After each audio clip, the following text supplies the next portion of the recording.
Olá, pessoal. Meu nome é Kellen Magri e hoje a gente vai conversar um pouco sobre normas e procedimentos para o projeto de escada. A escada é um elemento arquitetônico bastante complexo de ser projetado e talvez o que gera mais dúvida entre profissionais e estudantes. Por isso, a importância de a gente ter o conhecimento pleno sobre as limitações de dimensões e ergonômicas a respeito das escadas. Aqui hoje a gente vai conversar um pouco. Começar com um conceito, depois partes da escada, tipos de escada, escada quanto ao uso, cálculo de escada, representação gráfica, exemplos de escada. Aqui ao lado vocês veem uma imagem de um croquis da arquiteta Lina Bobardi, que é a mesma que projetou o MASP. Ela fez esse croquis com uma representação de uma escada bastante curiosa. Se um dia vocês tiverem possibilidade de buscar um pouco mais sobre esse projeto, é bastante interessante, apenas para ilustrar o início da nossa conversa.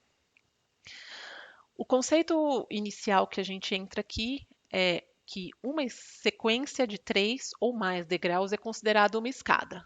Então, a união de 3 ou mais degraus a gente já pode considerar escada. Isso pela NBR 9050, que é a norma vigente de 2015, atualmente no país, não só com relação a escadas, mas tudo relacionado à acessibilidade e desenho universal, ou seja, desenho para que todas as pessoas, ou o maior número de pessoas consigam fazer uso de equipamentos urbanos e edificações.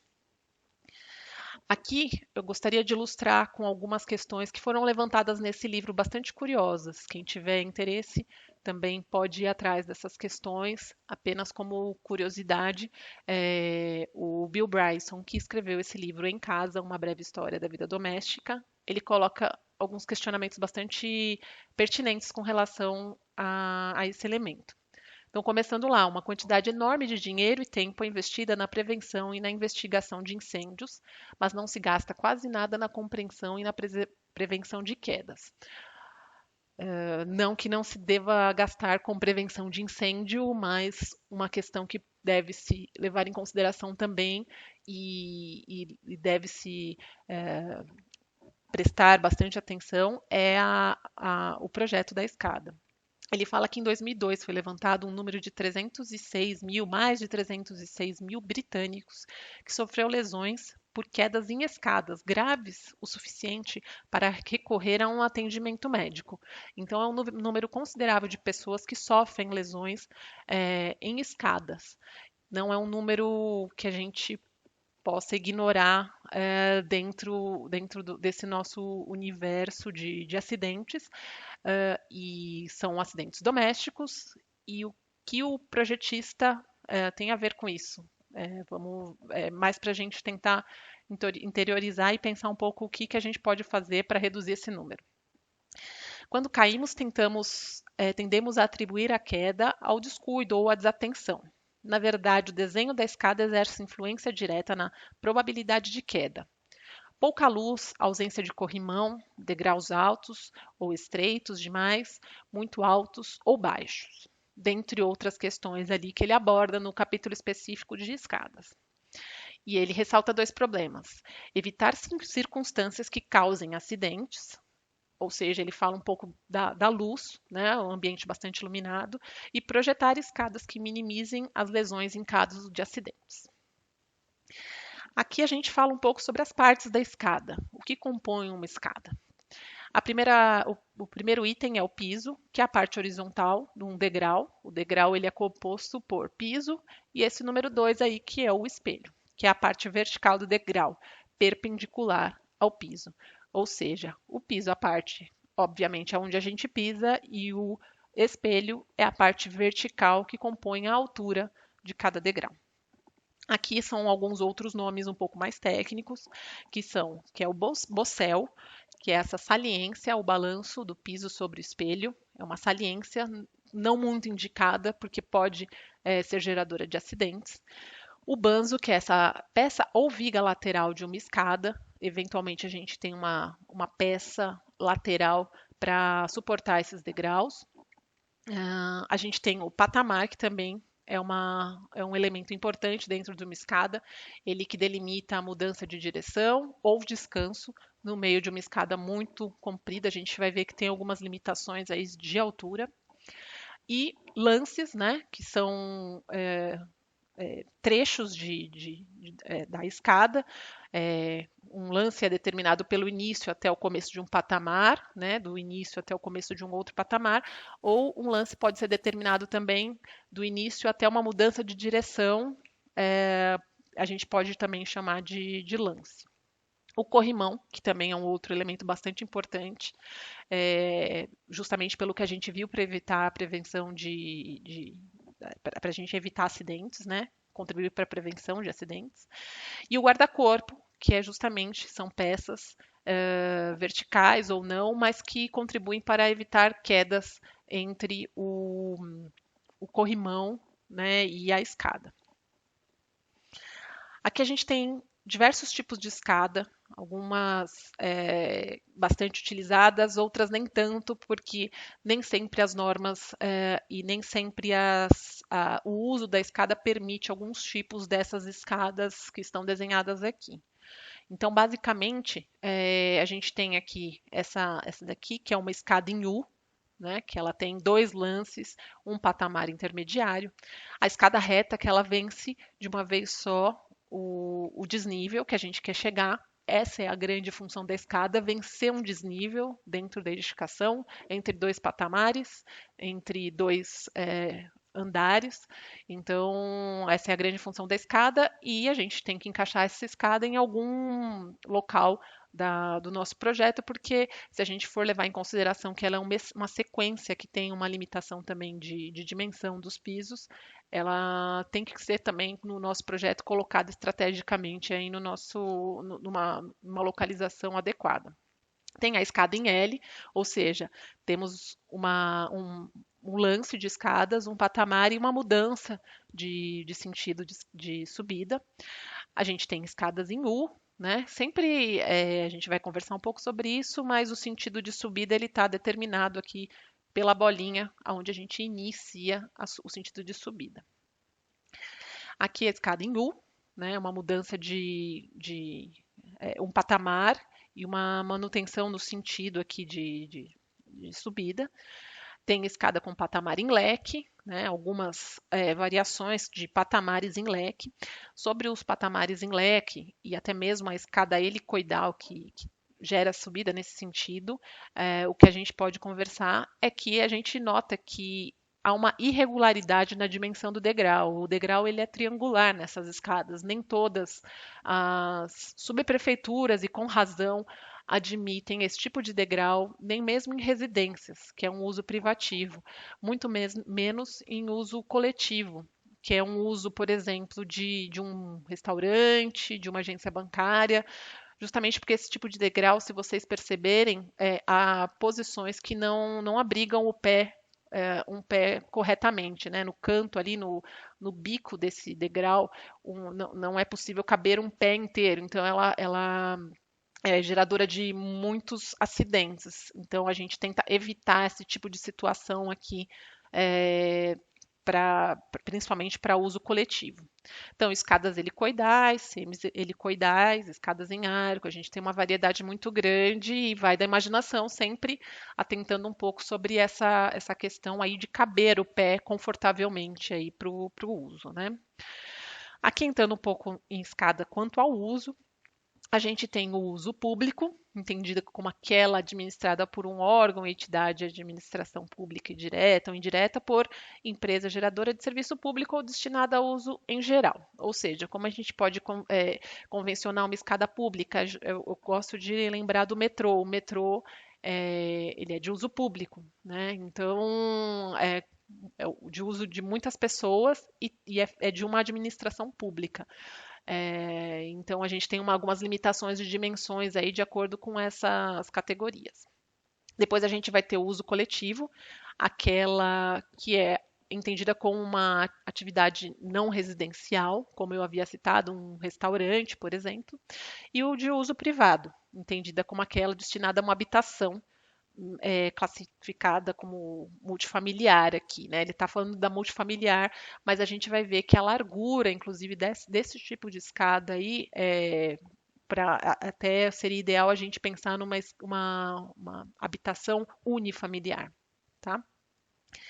Então aqui a gente vai ver que o mínimo que a gente tem para uma escada que vai passar uma pessoa apenas é 80 centímetros. Isso para um uso privativo, para uma residência, tá? A gente admite essa situação. Ah, altura de corrimão, 92 centímetros. Isso a NBR 9050 já teve uma atualização. A gente tem que ter um segundo corrimão de 70 centímetros nesse uso coletivo, tá? E aqui, para uso coletivo, é solicitada essa largura mínima de 1,20 m, que a gente imagina duas pessoas passando nessa escada, né? Uma subindo, outra descendo. Mas essa é a limitação mínima de largura para esse tipo de escada. Aqui tem uma tabela que ela é bastante importante, que ela usa limitações tanto da NBR 9050 de 2015 quanto do Código de Obras de 92, que faz citação sobre limitações da escada. Então a gente vai conversar aqui um pouco sobre os usos e as limitações de piso e de espelho. Então a gente tem lá, né, uso restritivo, privativo e coletivo. E qual será que é o piso mínimo para esses tipos de uso? Para o uso restritivo, o que eu imagino? Um local que eu eventualmente ou muito raramente eu acesso. A gente pode pensar em algum mezanino de uma loja que eventualmente eu acesso, que eu vou neste local. Então, 20 centímetros de piso, que não é uma dimensão muito adequada. O que está falando aqui é pelo Código de Obras de 92. O uso privativo, esse Código de Obras fala em 25 centímetros, que é a nossa residência lá. O uso coletivo, o piso mínimo 28. Aqui, a gente vê aqui pela NBR 9050 até o máximo de dimensão de piso, levando em consideração também que um piso muito largo, a pessoa também não sabe se dá 2 passos, se dá um passo apenas. Então, pode esse tipo de dúvida que a gente quer evitar. A gente quer projetar de uma forma que a escada seja intuitiva. Vamos pensar, também é muito importante citar aqui, que a partir do terceiro degrau que eu estou subindo ou descendo uma escada, o nosso cérebro já se acostumou com essa dimensão. Então, é importante manter uma equidade dessas alturas, dessas dimensões de piso. Aqui, indo para o espelho, que é a peça vertical, a gente tem um mínimo de espelho de 16 centímetros, isso solicitado pela NBR 9050, ou seja, eu não posso fazer um piso de 10, um espelho, um degrau de 10 centímetros de altura. O risco de uma pessoa tropeçar porque não viu, ou mesmo escada que tem 10 centímetros de altura, num 10 a 16 centímetros, né, ou qualquer dimensão inferior a 16 centímetros, essa escada ela vai ser muito grande, ela não vai render, e também ergonomicamente ela não é viável. Então, ali está recomendável os 16 centímetros. O espelho mínimo, o espelho máximo aqui, né? O uso restritivo, vocês notam aqui que ele mantém até o 20, né? Seria 20 de espelho, que é uma altura bem considerável, né? Uma pessoa com um pouco mais mobilidade reduzida já teria uma dificuldade aí para subir esse degrau e para colocar o pé sobre ele. 19 centímetros esse espelho, essa peça vertical, que também é uma altura considerável, mas ela é admitida dentro de escadas residenciais pela prefeitura. E um uso coletivo, o máximo é de 18 centímetros. E aqui falando da largura, que seria essa peça aqui de degrau, né? essa dimensão da escada, que a gente já comentou um pouco anteriormente. A gente tem que um uso restritivo, aquela escada que a gente nunca acessa, um depósito que está num outro andar, ela só não é pior essa escada aqui de uso restritivo que uma escada marinheiro, que é aquela escada que tem, né, que você realmente tem uma dificuldade bastante grande para subir, não é nem qualquer um que consegue acessar. a gente tem uma largura mínima de 60 centímetros, um uso privativo, ou seja, em uma residência, a gente tem uma largura mínima de 80 centímetros e em um uso coletivo, uma largura mínima de 1,20 m. Aqui comentando um pouco, né, algumas considerações. Os pisos dos degraus em escadas coletivas não poderão apresentar qualquer tipo de saliência, que é o que a gente tinha comentado lá atrás. Os pisos dos degraus em escadas privativas poderão apresentar saliências de até 0,02 metros, que não será computada na dimensão mínima exigida. Então, atentar bastante a essa saliência e, se possível, evitá-la, justamente por conta de acidentes.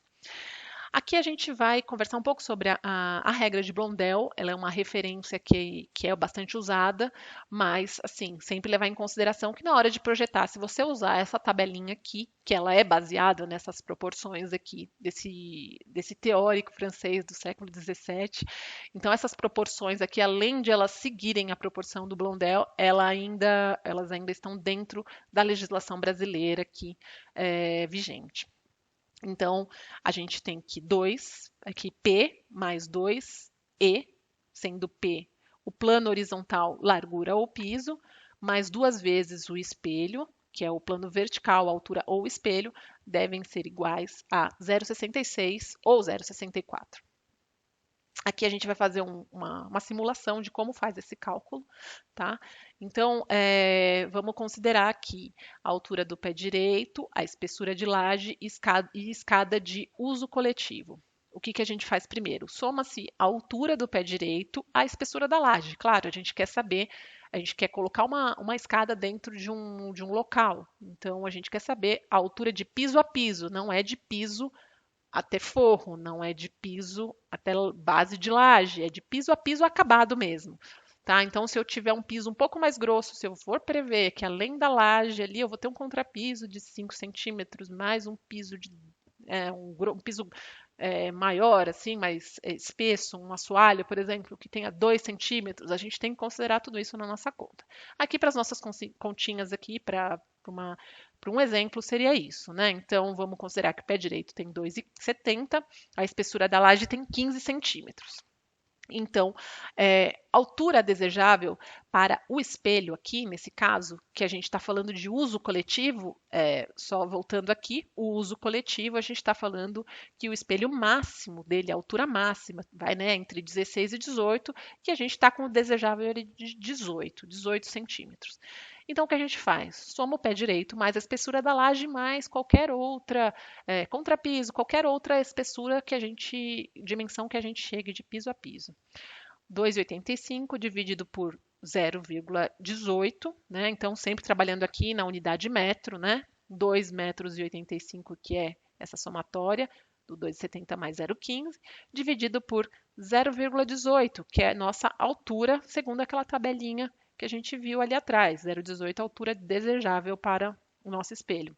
A gente vai chegar aqui em uma unidade que não é redonda, 15,83. Só que eu não consigo fazer 15,83 degraus, né? Lembra que a gente falou que os degraus eles não podem ter dimensões diferentes, alturas diferentes? Aqui a gente está falando a gente está calculando essa altura aqui de degrau, certo?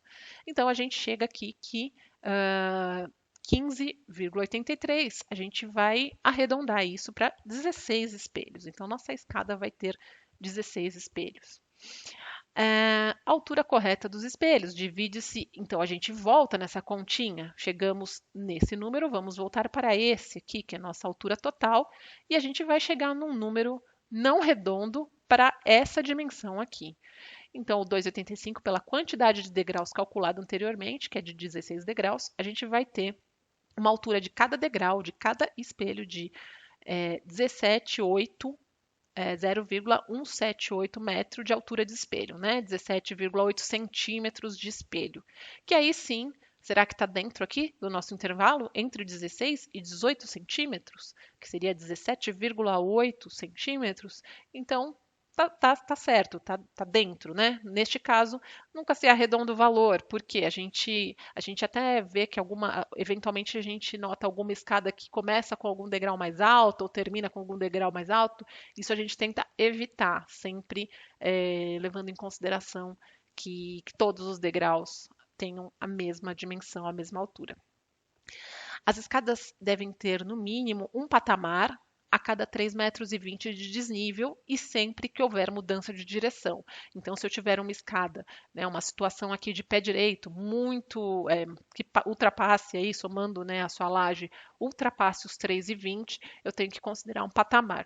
Não precisa ser um patamar logo que eu chegar nos 3,20. Obviamente, eu posso colocar esse patamar numa situação intermediária, né? O que a NBR fala é que eu não posso deixar passar essa altura de 3,20. Aqui, conversando um pouco sobre a representação gráfica em uma escada. O que acontece? Nas escadas, a gente tem que relembrar um pouco o conceito de planta. O que é uma planta? Uma planta é um corte paralelo ao piso, olhando aqui para baixo, certo? Então, esse corte, ele tem 1,50 m. Então, fazendo um corte horizontal e paralelo ao meu piso, olhando para baixo, eu vou ter a representação do que é planta.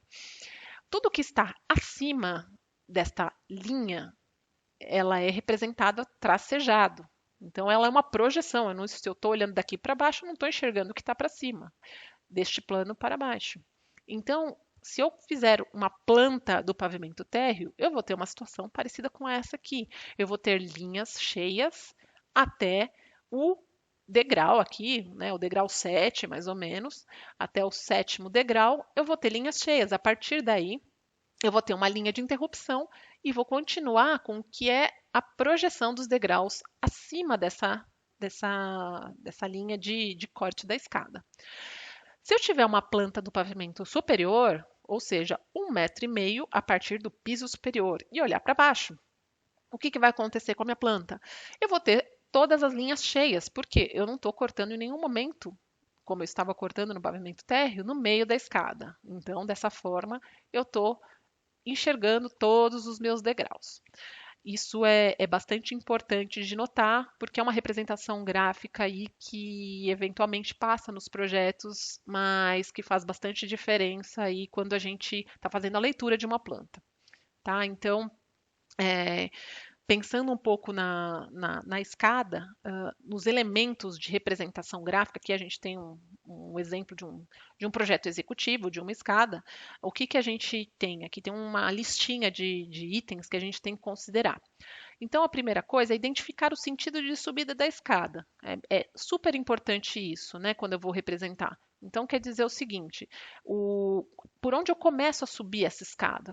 Eu vou representar com uma letrinha S, que significa sobe. Então, eu estou subindo a partir deste ponto e vou seguir nessa situação.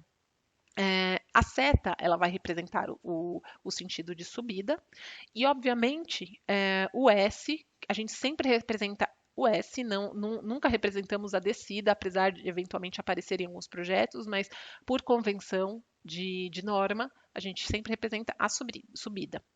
Outro item, né, é de indicar uma bolinha, né, com o S e numerar os degraus, né? Aqui a gente já está falando de um outro pavimento, então a gente já está no degrau 14, 15, 16, né, 17, 18, então aqui a gente está numerando os degraus. Incluir as cotas de nível em planta e em corte. Então, o que são as cotas de nível? Em planta, ela é considerada aqui, né, dessa forma, a representação em planta. Em corte, ela tem esse formato triangular. Sempre é importante a gente demonstrar no nosso projeto em que nível estamos, em que nível queremos chegar.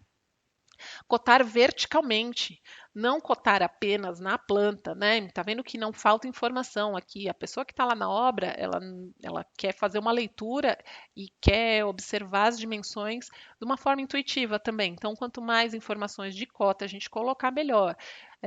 Tanto não esquecer de colocar na planta, que já é uma questão mais fácil, quanto no corte, principalmente, né? No vertical.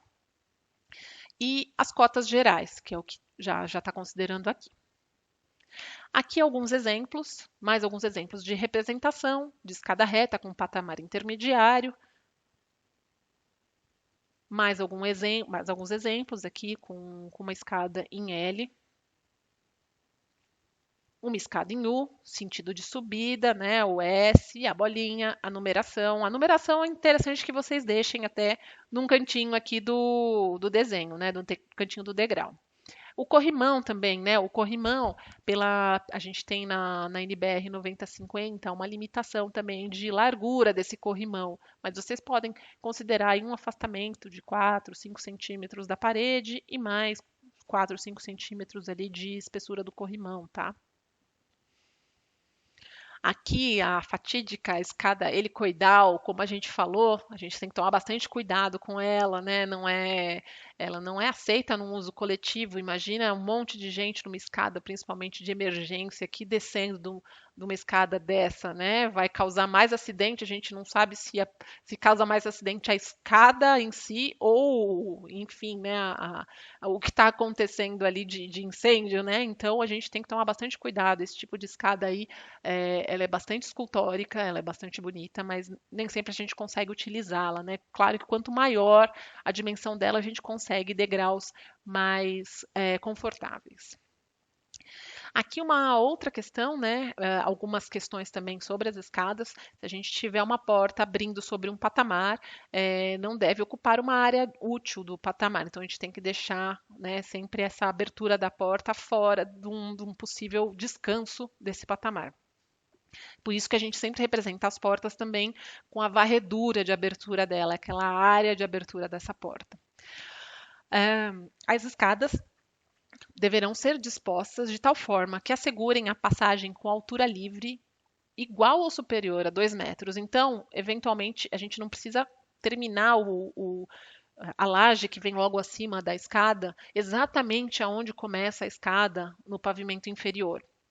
Mas se a gente for ultrapassar, ou se tiver alguma viga aqui, a gente tem que garantir uma dimensão, uma altura aqui de 2 metros com relação ao degrau que está logo abaixo dessa limitação do pavimento superior, tá? Então, se atentar a essa limitação quando estiver projetando escada, principalmente em casos de vigas aqui, a gente não vai querer que uma viga atrapalhe a passagem das pessoas na escada.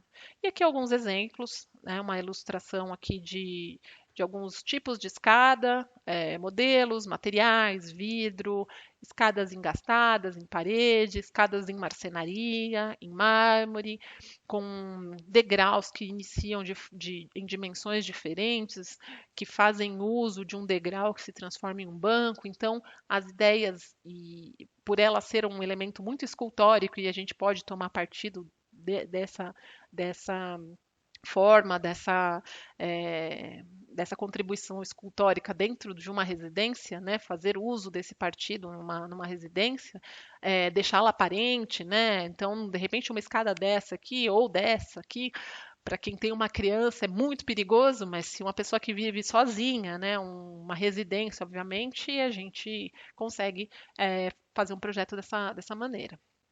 Aqui é a escada do Santos Dumont, e aqui, né, o Santos Dumont que fez aquela proposta de se começar a subir sempre do lado direito. Então, ele fez aqui a- o início da subida, fazendo as pessoas sempre começando a subir pelo lado direito. A pessoa não consegue colocar, porque aqui tem uma falta de área aqui para a pessoa alocar o pé.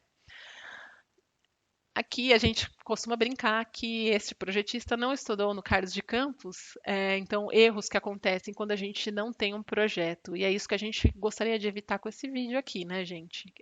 Vamos pensar em todas essas questões e como a gente faz para evitar que o projeto de uma escada seja mal feito e principalmente causar acidente com as pessoas que vão fazer uso dessa escada. Aqui as referências bibliográficas, a gente tem, né, o Bill Bryson, que eu já havia comentado lá atrás, o Francis Xing, sobre representação gráfica, a NBR 6492, sobre representação de projetos em arquitetura, Código de Obras de São Paulo, NBR 9050 e a NBR 9077, saídas de emergência. A gente termina por aqui, essa primeira parte conceitual, e depois a gente vai conversar um pouco sobre como fazer uma escada no AutoCAD e como fazer uma escada no SketchUp. Até mais. Tchau, tchau.